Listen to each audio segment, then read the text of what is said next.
All right, next we have Alan Pattillo. Pattillo. Pattillo. Pattillo. Thank you. Aquaculture webinar update. Go get it, buddy. Thanks, Forrest. It's kind of intimidating to be up here in front of all my heroes. So,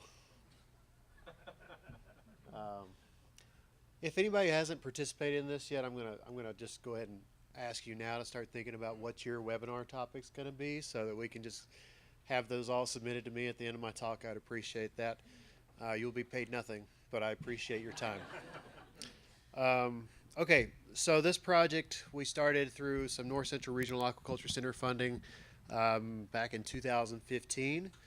And if any of y'all know Laura too, she helped me write this grant, and then she decided to run away to Florida and said, "Here's the project, do it." And so I was lucky enough to become part of the USAS board, and it turns out they were doing like the same project at the same time, pretty much. And so I said, I'll take all the help I can get. So I was lucky enough to get some of that. But what our goal was is basically to provide a year's worth of webinars, one a month, to try to provide some sort of distance education opportunities for fish farmers. And so that was our goal to start off.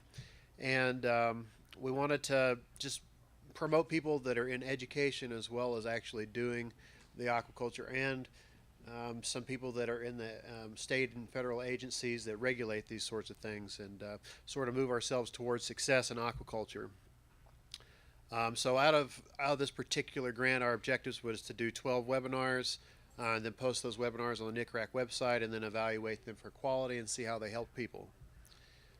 So like I said, I was able to get a lot of help out of some very smart folks through the National Aquaculture Association, our group, our working group at North Central Regional Aquaculture Center, as well as the United States Aquaculture Society. And then some additional funding came through the U.S. Soybean Board. And so we were able to go ahead and do some of these. And the topics we covered were fairly broad. I sort of kicked everything off with an aquaponics talk where we talk about fish health and biosecurity, our AIS, Aquatic Invasive Species HACCP program, the new catfish regulations, the FSIS stuff, what the cost of regulation was to producers, seafood marketing, seafood in the diet. A lot of stuff that we've talked about here today got included in here: sport fish, shrimp aquaculture, social media, and the new VFD stuff. So we got people from all over the U.S. really to participate in this. We had several from the North Central region, a lot of folks from the southern region, some folks from the Northeast. Not pointing or naming names, but I don't see anybody from Western or tropical. But there's still time. Just go ahead and volunteer. Thank you. So what we did for these, we advertise a lot online because we were trying to target people that are not able to come to these sorts of events because of whatever restrictions they have for travel or whatever. A lot easier to just click online or on your phone or whatever, and be able to pull up that webinar. And so we advertise a lot of stuff through social media.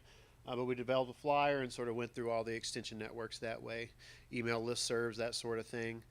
And we had a really good impact actually from using social media, especially for the aquaponics one. We probably had the most people on that one. And I put it all through like the 4 different Facebook groups, and about 20,000 people that I was able to advertise to, so it worked pretty well that way. I worked with the Brenton Center at Iowa State University, so they're just sort of our IT group, and so they helped coordinate all the technical stuff in regards to getting these webinars, pre-planning and actually executing, recording those, and then getting them online. And so we conducted a practice session about 2 weeks before the actual webinar. We like to have web cameras, but not everybody was able to do that, and so but we could capture the people's voice. We used the Zoom technology to do that, and then they were able to actually just use their own computer from wherever they were to be able to present to a national and international audience on this. So we got the webinars from the Brenton Center, captured the live event, and then I helped them edit that and finish the videos, put them up online, and we put them on Vimeo. sort of thinking maybe I should have went with YouTube just to get a few more people in there, but we had a very targeted audience by doing that. And then we shared, once we got them online, shared them through the National Aquaculture Association as well as the USAS, and then put out a press release to make sure people knew about it. And all of those are available here. Out of this room, who all's been able to view these and has been able to use them some way, shape, or form? I really appreciate y'all supporting us in that, and hopefully we're able to give you some good information. And just in terms of evaluation, the number of people that registered for these versus how many views that we got online after the fact. So these aren't quite in order. This is order of when these were conducted, not in order of when they were like how many views or whatever, but we had up to 430 people register for the aquaponics one, and as of in February we had up to 2,000 views for that, and so had quite a few people, about twice as many viewed the videos as we got registered for the main event, so we were able to get some good long-term viewership out of that. In terms of who participated, so we did a pre-registration for this, got a little bit of information about who did this, and so 31% of our people there, so about a third of the folks were the private industry people, so we were really happy to see that they were using that. About 20% here was a public agency, so half of our people are producing fish in some way, shape, or form, or regulating those. We had quite a bit of researchers and extension in here as well, and then NGOs and whoever else was there, but we had pretty good smattering of folks. We also had, majority of the people were from the U.S., but we had some that were international as well. And according to, another breakdown of this, 2/3 of the people that registered were producing fish. So that was a good thing.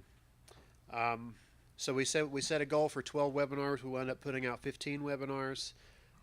About 45% of the people that registered actually sat and watched the live event, and had quite a few people that viewed the first one that would come back and see more of those, so that was encouraging as well.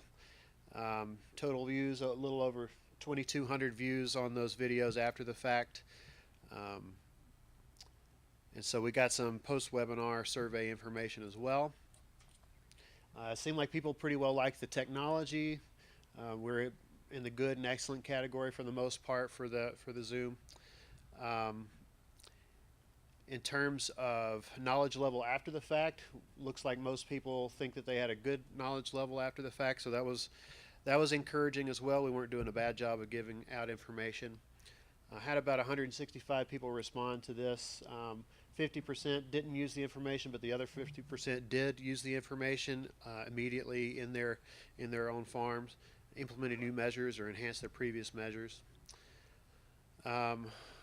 So this was just another way to kind of measure how our impact went in terms of people sharing with other people this information.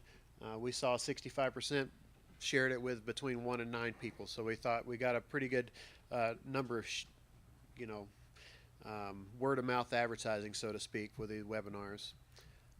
We did get some people that perceived economic benefit to this. Most of them were in the less than $5,000 range. It is pretty hard to estimate what your potential impact economically would be from these, but people perceived a benefit out of this. They also perceived, some of them thought maybe we'll be producing more jobs in aquaculture because these webinars exist online, especially if we can produce some more of them to do some education. And for the most part, the comments on them were very positive, 2/3 positive out of that. And this is kind of just a breakdown of our knowledge gained, knowledge shared, action taken, jobs created, and economic impact. So 64% were above average on their knowledge after the webinars. We got between 1,000 and 2,000 shares of the information. 50% did something with the information. They thought between 140 and 200 jobs were created possibly because of the webinars, and between $500,000 and $1 million worth of potential economic impact just because we had these webinars online. After that was That was up to February. Since then, we've had one more about strengthening Aquaculture Association. That was Carol Engel, and that one's available online. Did that one in April.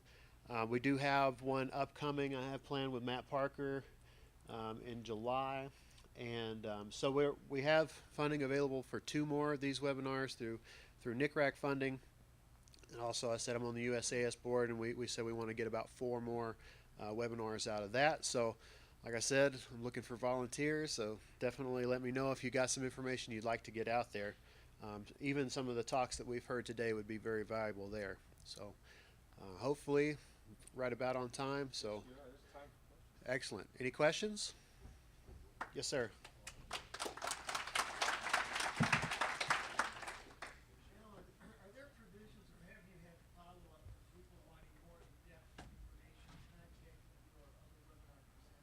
The question is, have I had any contact about folks wanting more information from the webinars?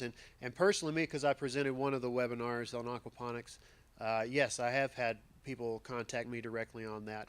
And also people ask about how to get a hold of the other webinar presenters. Yep, absolutely. But the length, I mean, your time, the length of how long is your webinar? Yeah, the question is how long are the webinars on average, and we're right at an hour. Yeah, so it can go just about up to an hour and a half. Plan to follow up on the aquaponics? That was like a winner 10-1 over the other topics. Yeah, actually, we have talked about doing another aquaponics one. I'm trying to nail down exactly who's going to do it. I had one picked out, and I'm going to see if they're going to follow through. So, yeah, anyone who wants to do aquaponics, let me know. Dave? You want to do aquaponics? Awesome. Does that mean want or you can? For the Pacific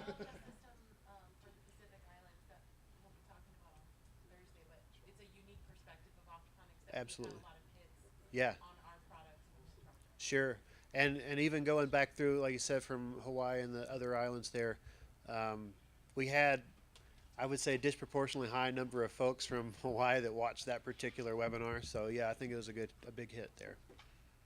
All right. One more. One more. So you mentioned getting the funding for the webinar series, but you don't pay your presenters. I wonder how you spend it. That's when we've really sort of used our extension people in terms of that for information transfer. We had put in some requests to some different agencies about maybe providing a honorarium stipend, whatever you want to call it, for the presenters. Haven't had success with that yet, but definitely looking for that in the future. Absolutely. Thanks, Al. Thank you.